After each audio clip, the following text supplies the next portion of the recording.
So, what is reflexology? So, if somebody wants to be able to really kind of sink their teeth into this concept, what does that mean? It's not just jerking the knee at your physical. That's a reflex, right? what is reflexology?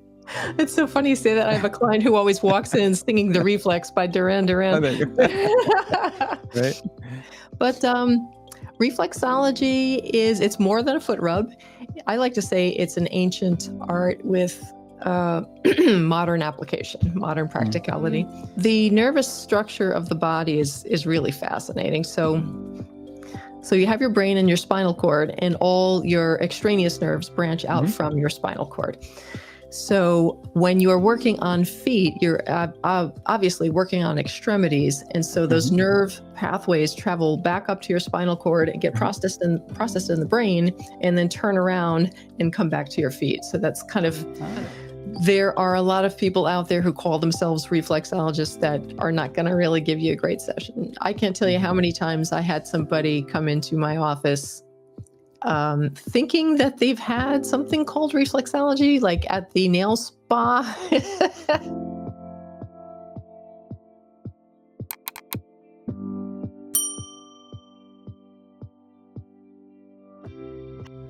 What is reflexology, and how can it help with our mental health?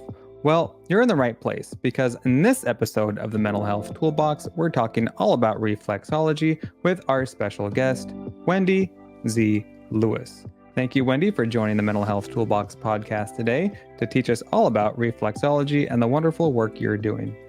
Thank you. I am thrilled to be here. Glad to have you.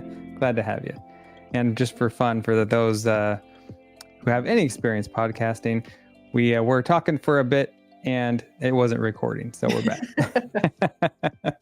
That's the life of podcasting. So Wendy is a reflexologist. This is her website for anyone who wants to check it out. I believe in tools up front. I'm not going to make you wait till the end to check out the resources. So if you want to learn more about Wendy and the wonderful work she's doing, it's pranareflexology.com. Do you want to spell it out for us, Wendy? Sure. It's prana, like P like Patrick, RANA, reflexology.com. And prana means energy.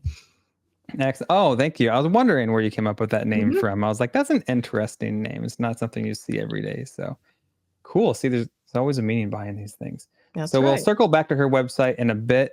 Toward the end, we'll give you a little more details about her offerings there. But for now, let's go ahead and jump into meeting Wendy. And Wendy, do you want to share a little bit about what got you into this field of reflexology? Sure. I'm always curious people's origin stories, Yes. Well, I've always been very interested in health and wellness and fitness and even medicine. And my mom, part of the reason probably I was into all these things was my mom is a retired nurse. My brother was also a paramedic. So it was not uncommon that, we talked about wellness at home over the dinner table. And my mom, being on her feet a lot at work, both as a nurse and later on in her career, she went into administration. She was she had a lot of foot pain toward the end of the day. And very often she would come home and just beg me to rub her feet. Please, when you rub my feet, she would even try to bribe me. I'll give you $20. Right. And, I was a teenager at the time and okay, here, I'll rub your feet, I didn't know what I was doing at all, but she always commented, Wendy, you have healing hands. You should do something with body work. And I kind of, did an eye roll teenage thing at the time. Okay, mom's being weird again. But in the back of my mind, I kind of filed away those words. And later on, when I was thinking about what to, kind of my career paths, I remembered that. And I also remembered just the change that would come about in her whole demeanor. I didn't know what I was doing, but, I was doing the best I could. And she was like a new woman by the time, 15 minutes had passed and I rubbed her feet for a little bit. So I saw firsthand at a young age the body-mind connection, what the influence could be on a hands-on therapy in somebody's state of mind and their whole outlook and their whole disposition. So I was going to, at some point, become dually credentialed in massage therapy and reflexology. That was my original plan. Hmm. Hmm. And as it so happened, when I was checking out schools, a spot at a reflexology program opened up first. And so I got enrolled in that. And very soon into the beginning of the program, I just thought, like, wow, this is the best thing. I'm here. I don't need to do anything else. Since then, I have gotten some training in myofascial release massage therapy techniques for feet and hands, because the need did arise for me to, have that knowledge that I could share with my clients, because some of them do have physical ailments such as plantar fasciitis, which really helps. Those techniques really help with that. So it became necessary for me to get that training, which was fine, because then in a weird way, I satisfied that need.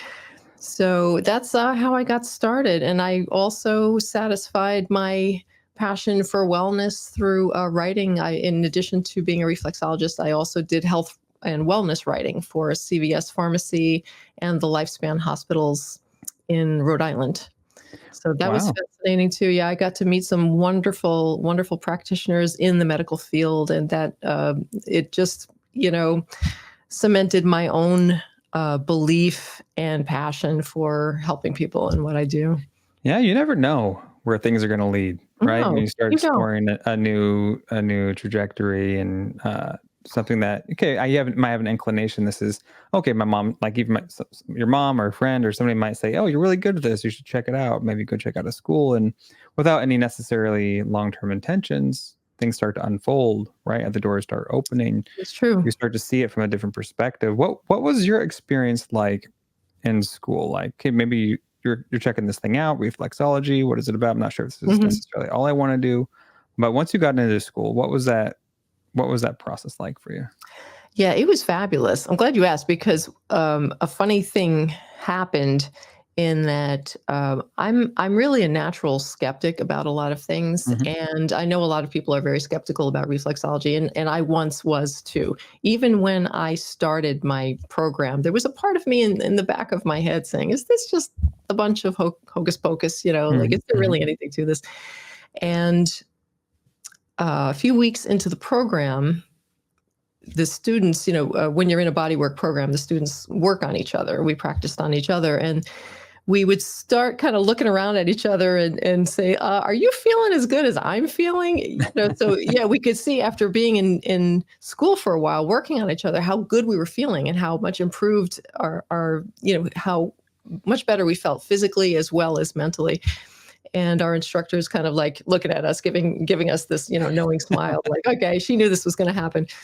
Right, So right. yeah, it was wonderful. So that really, just being in school was the first time I really started to see for myself that this is legit. And in the many years I've been in practice ever since, like all the time with clients, I see wonderful things happen, and I just go, "Yep, okay, it's for real."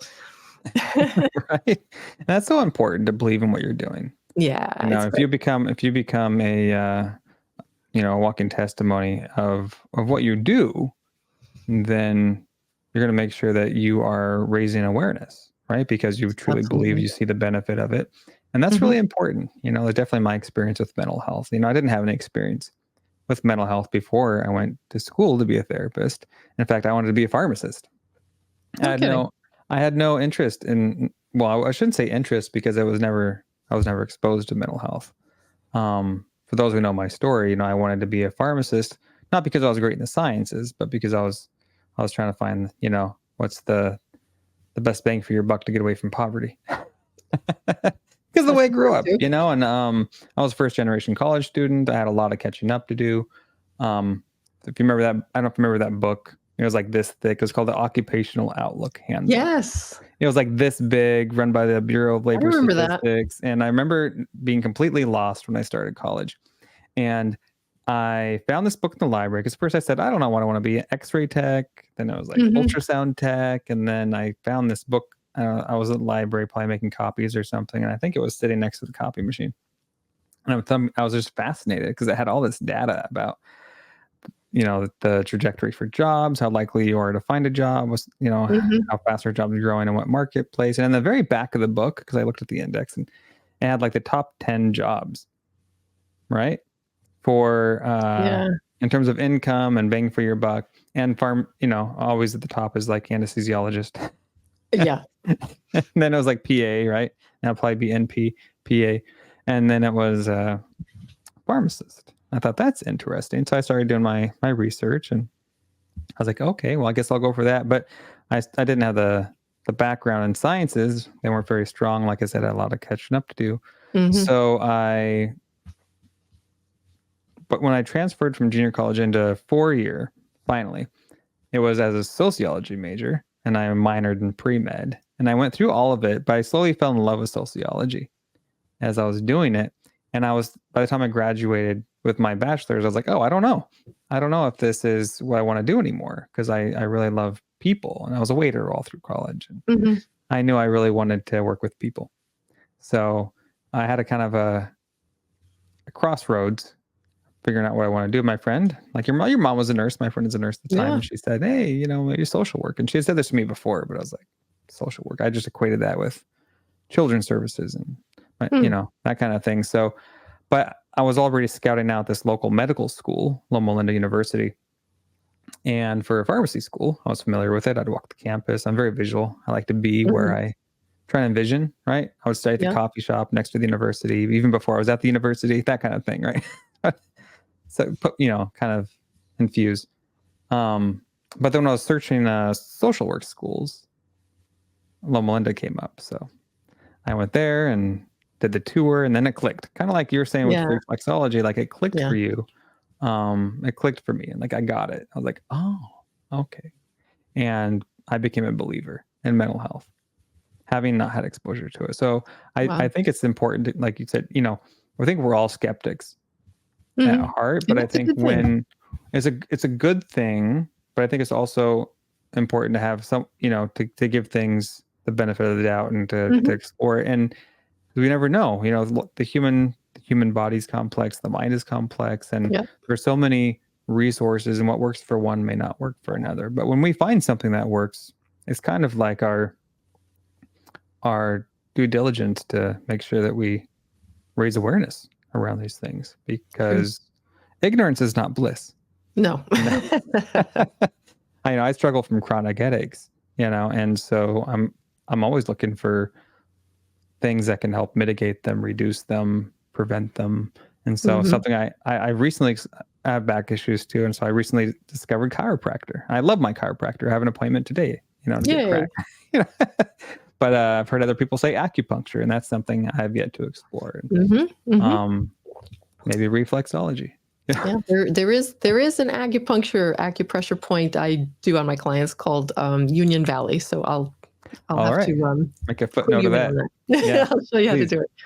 That's one of the nice things about reflexology is you can do it on yourself too. Wonderful. We're definitely going to talk more about that because Hmm. I want to learn all the things. I'm very selfish with this podcast. My That's guests totally are fine. like, what do I want to learn next? Well, you know what? If you want to learn something, there are people out there who also want to learn it. So if you ask the question, then they get the That's answer. right. There's no such All thing good. as a silly question. No. That's right.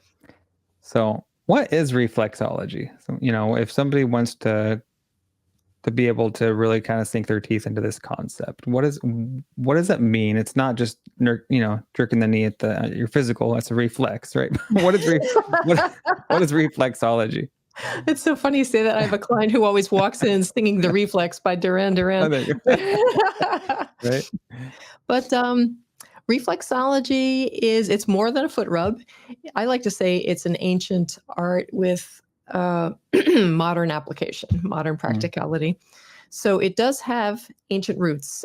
They have supposedly found cave paintings and artwork on the insides of Egyptian pyramids depicting reflexology. So it's very, very old.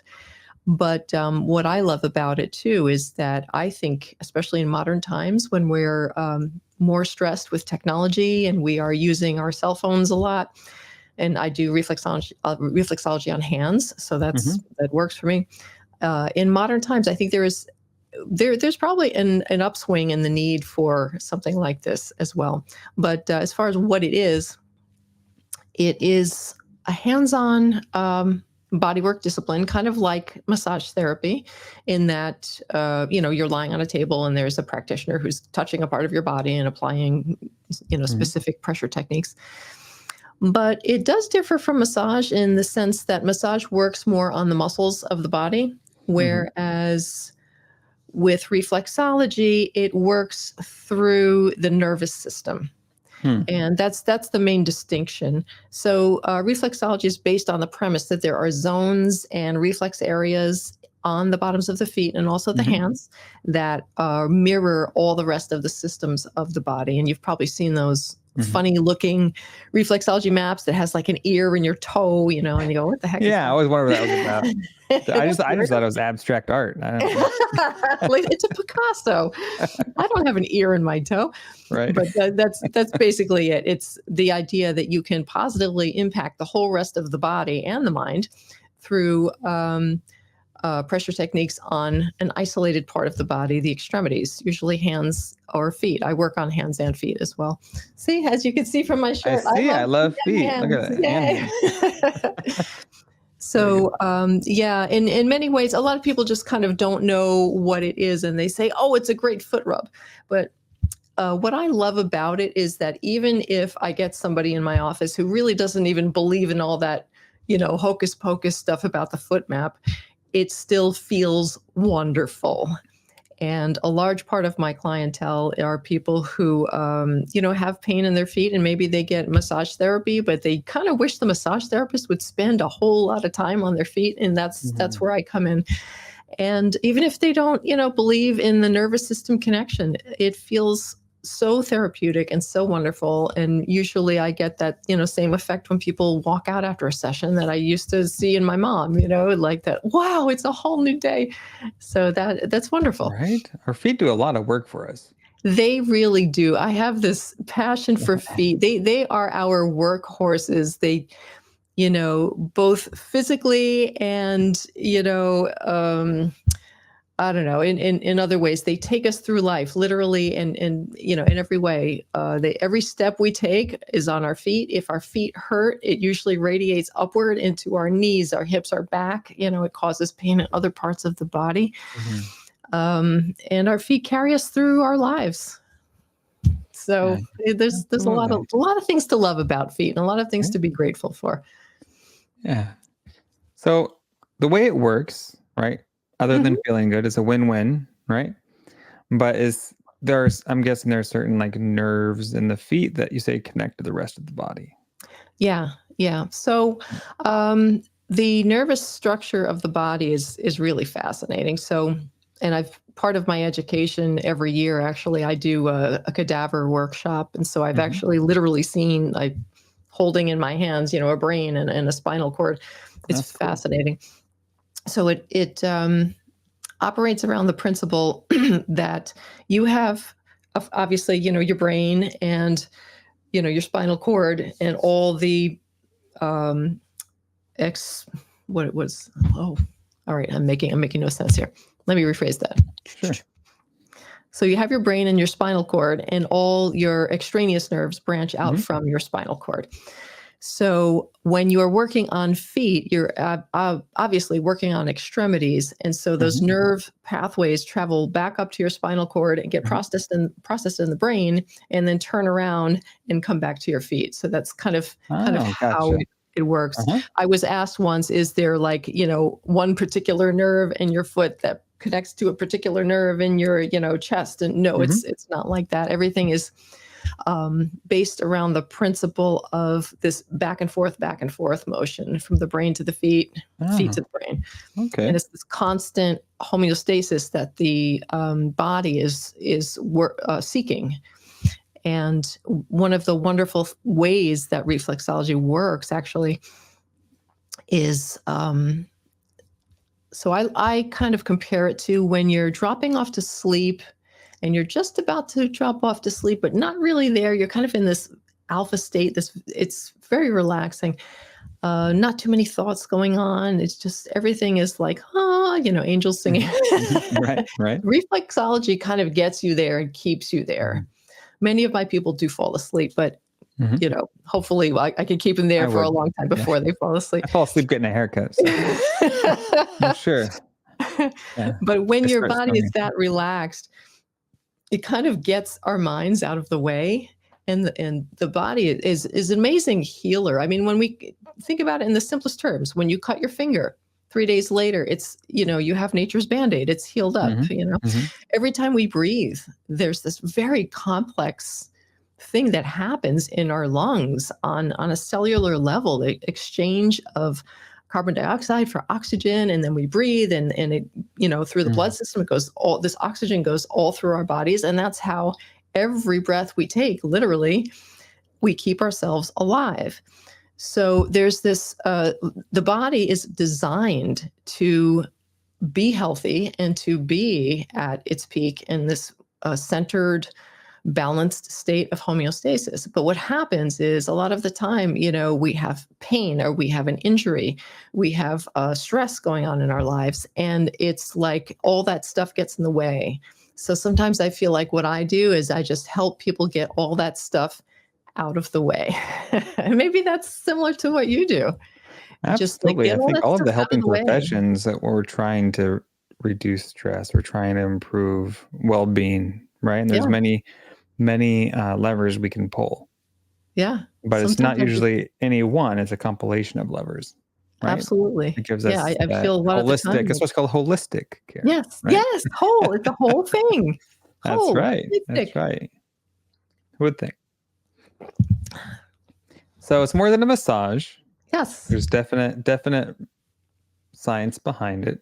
yes. I'm curious if somebody's looking for a reflexologist, being one yourself, and a very good one at that.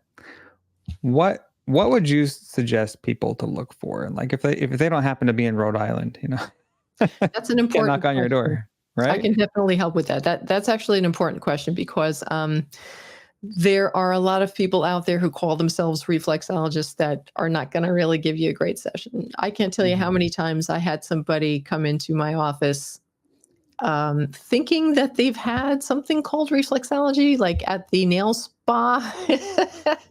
And they say, oh my goodness, that was completely different. So the field is relatively new and it is becoming more and more recognized as a legit therapy and science, just like predecessors. Um, What did you just say that you're getting done later today? Oh, Chiropractic. Thank chiropractor. you. Yes, yes. So let me rephrase that. So reflexology is becoming more recognized, just like other things that came before it, like chiropractic and Hmm. acupuncture. Hmm. And I do look forward to the field becoming more and more legitimized by Western medicine. I'm so Oh sorry. yeah. Totally forgot my You're train of good. thought here. Oh, it happens all the time. Oh, what Totally. should somebody look for? All right, so you can edit this out. Yeah, It's beautiful. yeah. Beautiful, right? The beauty of not being live. Okay, okay. So, um, I've never had a brain fart this bad before. Okay. Okay. So, as far as what someone should look for in a reflexologist, the problem with reflexology right now is that it is not as well regulated as other fields. However, it will become that way in the future. I'm pretty positive about that because other similar disciplines, such as acupuncture and chiropractic are also recognized by Western medicine. Hmm. So, right now, the way things are in the US with reflexology is that you can just go to school and go through a program and call yourself a reflexologist. Hmm. But there's a higher level of reflexologist, and there is a national certification board called the American Reflexology Certification Board, or Oh, there you ARCB, go. Hmm. and I am certified with them, and I have been for my entire career. So if you are looking for a really good reflexologist outside of, if you're in Rhode Island, of course, see me, but outside of outside of Rhode Island, you can go to the ARCB website, Uh-huh. and they actually have a, find a practitioner feature, and you can find somebody local. And that would be my biggest piece of advice to somebody: get somebody who is ARCB certified. And what that is it kind of brings everything up to another level. And there's another 6 months of schooling. I believe it was 6 months. It's been so long now, I kind of forgot. But there's more schooling. There's another test. There's a practical exam, and you have to get a lot more experience under your belt to be able to prove that level of certification. So it's very good. And in my field, I think in a lot of fields, book learning is fantastic, but it only goes so far. It's when you start working on, real people, and you start touching real feet. That's where a lot of your experience comes in, that really adds to your becoming a very good reflexologist. Excellent. Well, thank you. That's very good to know. So there are certain certifications we can look for. Absolutely.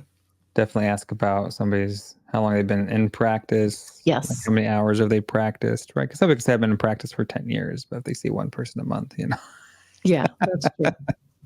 But if you go to your nail salon, you're probably not going to get some real reflex on maybe you not there. Right. And so I think it's important people know where to go, what to look for, so they don't get the wrong impression. If their first one's a bad experience, they could, extrapolate that and say, oh, it's no good, right? But you want to make sure you're going to the appropriate sources to make sure you're getting the real deal. Absolutely. So, thank you. Thank you for sharing that. It's good to know. So that it's more than just the physical relief, right? Like many of these facets of holistic care, there is an inherent component of a spiritual mind-body connection. Absolutely. Did you want to talk a bit about that and how reflexology views the mind-body connection? Oh, I would love to talk about it. And actually, that's the name. That's why I named my business Prana Reflexology. So Prana is it's a Sanskrit name. It's similar to Chi or Ki that you might have heard in martial arts chakra in the East. So Prana refers to life force energy. But when I was, naming my business, it was an important word to me in the sense that energy and the energetic connection between mind and body and spirit is so important. And in a session, there are so many aspects to energy that are going on. So there's the person's bodily energy. There's the energy of the chakra systems in the body, which not everybody knows about, but it's very important. There's the energy I have as a practitioner that transfers to my client, and there's an energetic connection between the two of us that goes on. And there's also a spiritual component, at least for me. There's an energetic component that I draw on. I just kind of get centered, and it's very much a spiritual experience for me. I get centered and I ask for guidance from a higher power, and I basically say, here I am, here's this person, please guide my hands, and I trust that you will take care of the rest of it. And you know more than I do what this person needs, and give them what they need. So, and the energetic connection is just so important. And I'm sure there might be body workers out there for which maybe they have no spiritual beliefs, and that's fine. I respect all of it. And they are just, about the physical work, and that's fine, because the physical work is extremely important as well. But especially, I think in reflexology, there is a huge mind body connection. Very often, I will get people in that they're looking for not so much relief from pain, but they just want to de-stress. And a lot of people in contemporary society, I hate to say it, but I think a lot of people get on my table for 60 or 90 minutes. That's the only time during the day that they really have permission to chill out and unplug. And it's kind of sad, but I am glad to be able to, provide a space where people can do that. If somebody's going through something stressful, very often they will just kind of not say anything to me. Yeah, I'm really stressed. Oh, stress at work or this, that, or the other. And then it happens fairly often where if they're going through something, there is actually a physical release that happens when you start touching them. And, people, it's not uncommon. People cry. And then all of a sudden it's like the floodgates open and they start talking to me and they need to talk. And that's fine. I always tell people you can talk if you want, you can not talk if you want. It's all good. And sometimes people just need to talk to somebody. And there have been times people left after a session and I realized, wow, maybe the reflexology is important, but maybe it wasn't like really the pivotal thing that they needed. Maybe they just needed to talk and get all this stuff out of their system. And another thing I wanted to mention was the body really has, we tend to think of ourselves as a brain walking around on a stick, like a lollipop. Right. There really right. is so much wisdom in every cell of the body. And I know I'm going to sound maybe like a little bit of a wackadoodle, but but it's okay. I'm good with that.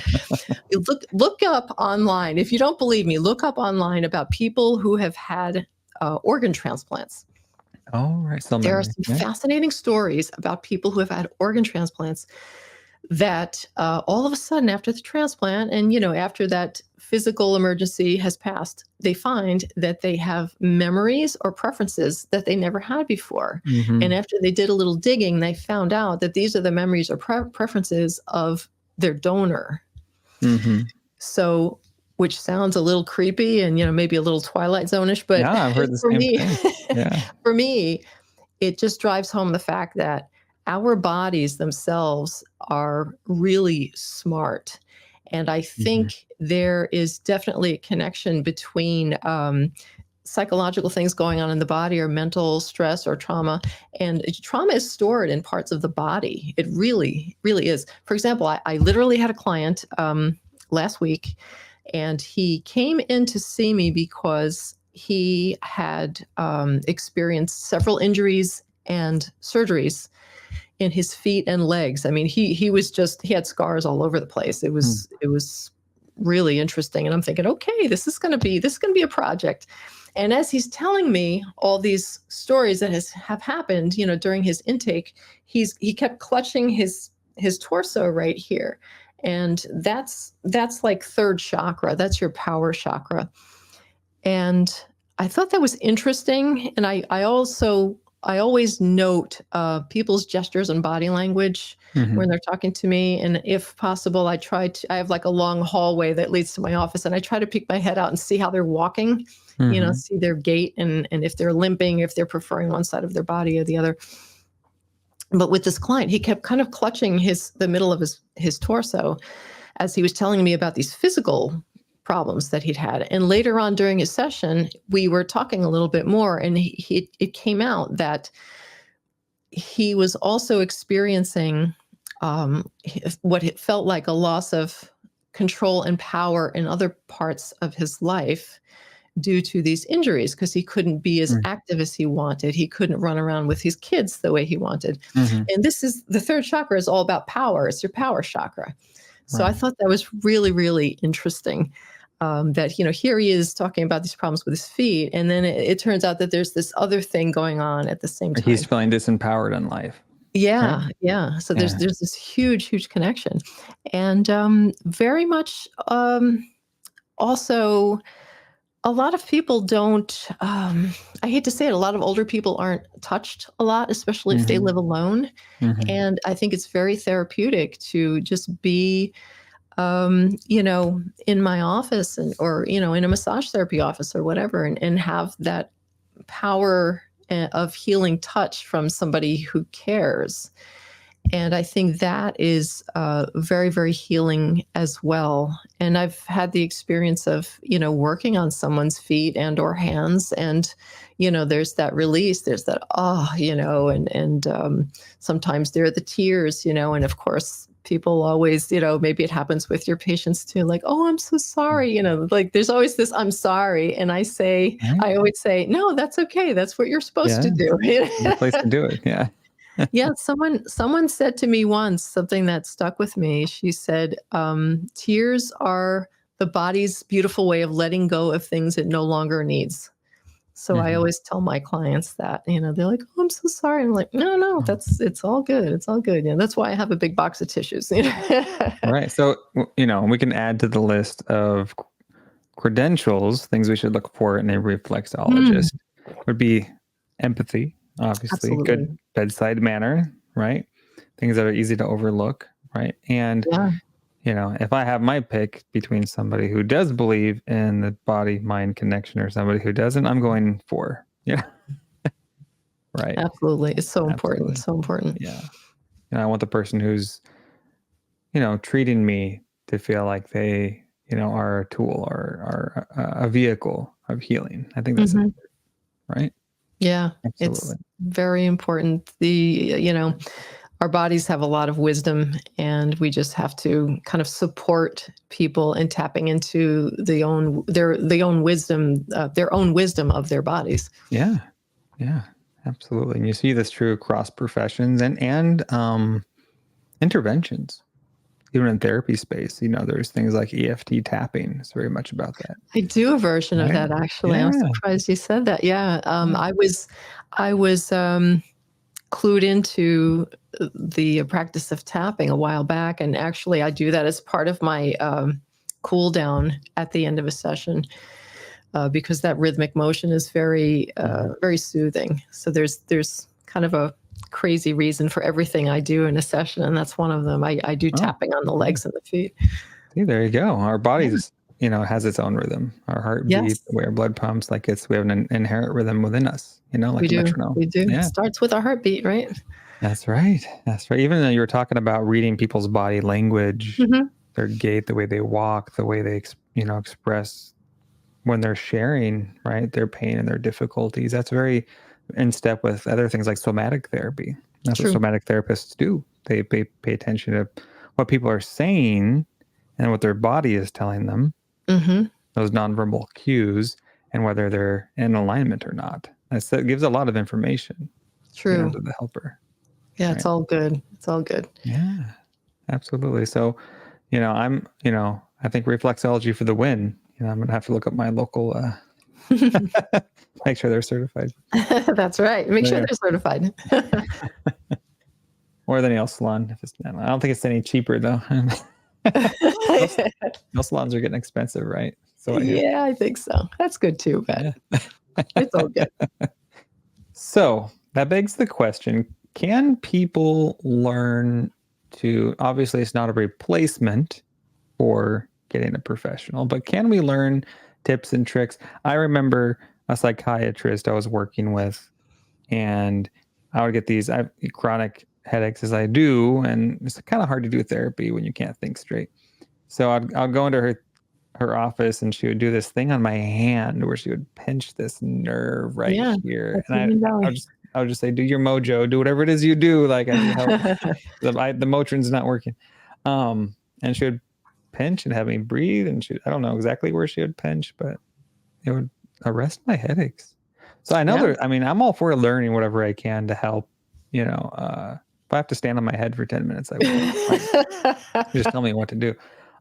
Can we learn some tools of the trade to help ourselves maybe in between or to augment treatment between sessions? Absolutely, we can. That's one of the beautiful things about reflexology, and I'm a huge believer in education. I'm always, telling my clients, okay, this is your homework. Do this, Good. that, and the other.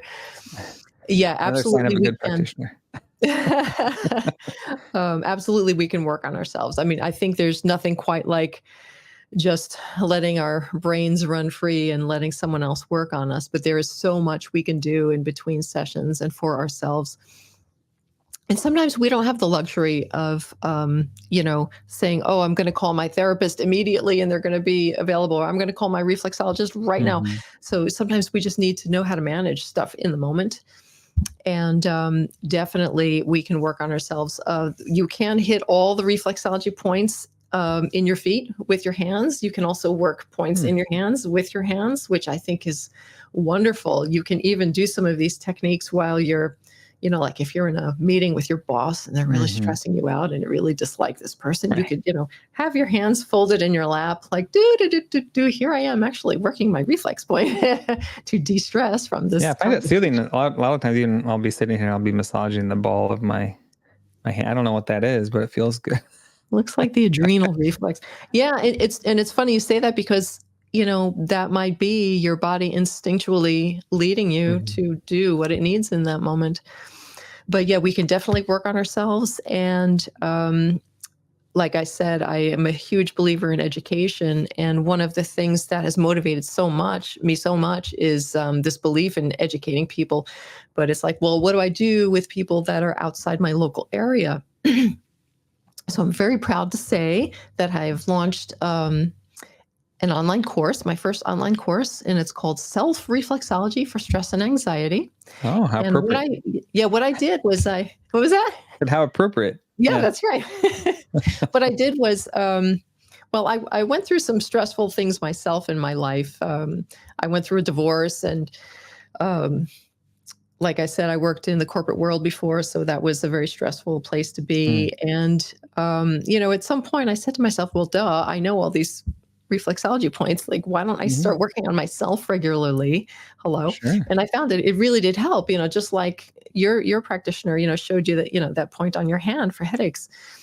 So I kind of drew on my own experience with my clients and with what also worked with myself. And I devised a sequence that worked for me of 5, I call them in my mind PowerPoints, but there are 5 points on your hands or feet that are really instrumental in helping the body manage stress and anxiety.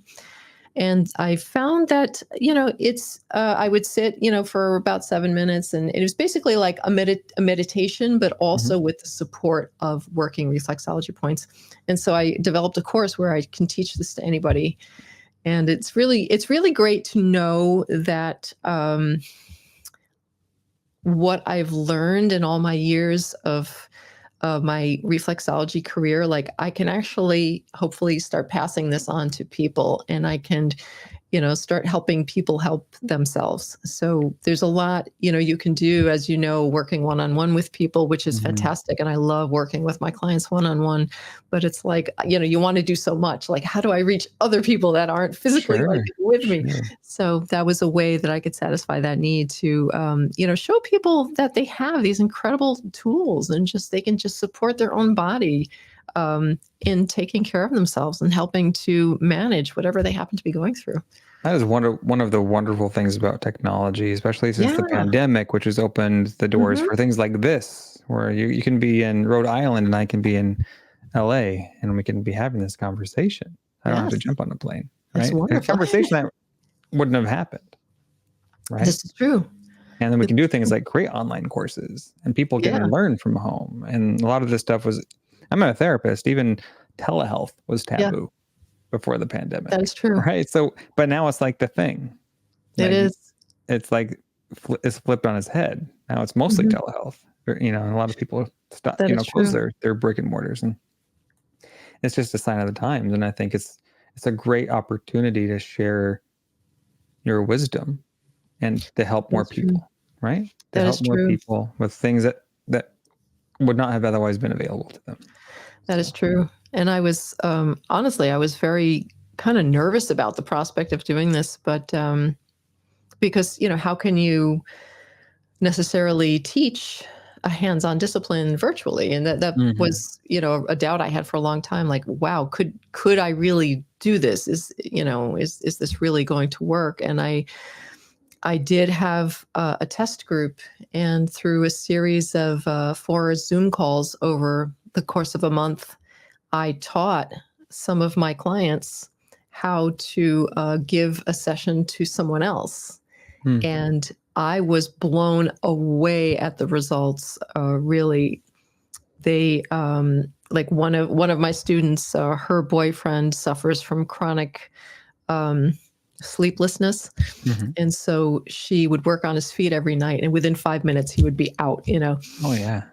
Yeah. And another one of my clients, she would she was teaching the techniques to her son, and she and her son were working on each other's feet, and they had this sweet little mother-son bond that was formed over, this sharing of this information.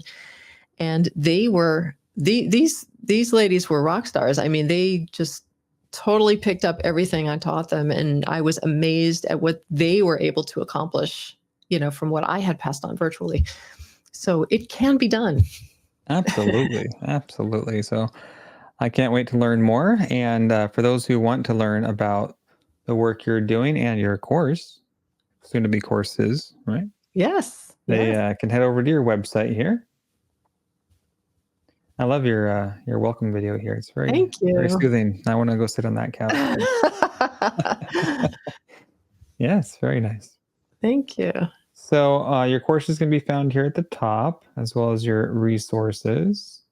And you've been featured on other prominent podcasts, such as Ask Pat, right? Pat Mhm. Flynn, Smart Passive Income. You have client testimonials, and here's your certification, right? Yes. So that's there's the RCB. that's the symbol you want to look for, everybody. That is Shopping around. That's the spot one. on. Yep. All right. And if we go up to here to courses, imagine if yep, there we are. Nice. Self-reflexology for stress and anxiety. Yeah. Perfect. I'm so thrilled And that it's live. I'm just so yes, thrilled. Can't I'm wait. very impressed okay, maybe our audience, I know a lot of our audience is made of therapists, but I think very few have ventured into the land of course creation. So Mhm. it's not an overnight process. It's quite No. the learning curve and quite the process to make sure everything is smooth and working properly. So props to you, Wendy. Thank you so much. That's no small undertaking. No, I can't wait. And I can't wait for it to start, creating a wave of positivity in the world. yeah, and this is just the beginning, I'm sure. I hope so. If anybody wants to we have an email list, I assume. Hmm. Yeah, So that's a they good can way to sign do up it. to that. And so I see you have another course coming out here on fabulous footwork. Yep, So if people want to stay abreast of that, they can sign up for your newsletter right there. absolutely. Okay. And I will be sure, of course, as always, to link up all the resources in the show notes of the podcast, the YouTube channel, the show notes on the blog. So make sure you're easy to find. Sounds All good. right. All right. Well, thank you for the wonderful work you're doing. If anybody has questions for Wendy, be sure to post those on the YouTube comments, and then I'll tap her shoulder, and hopefully she can chime back in. And maybe if you want a live Q&A with her, we can always rope her in maybe down the road. Sounds good. Thank you so much. I always love talking about what I do. I just get me up on a soapbox and I'll Right? talk and talk. My pleasure. Well, you're doing wonderful work, Wendy. I appreciate you making time to be on today, and you have a Thank great you. rest of your week. You too. Thank you. Take care. Hey, if you're getting value from this content and you haven't done so already, be sure to like and subscribe to the YouTube channel and podcast, and be sure to subscribe to the MHT newsletter. That way you don't miss out on any new content as it's released. Links in the description.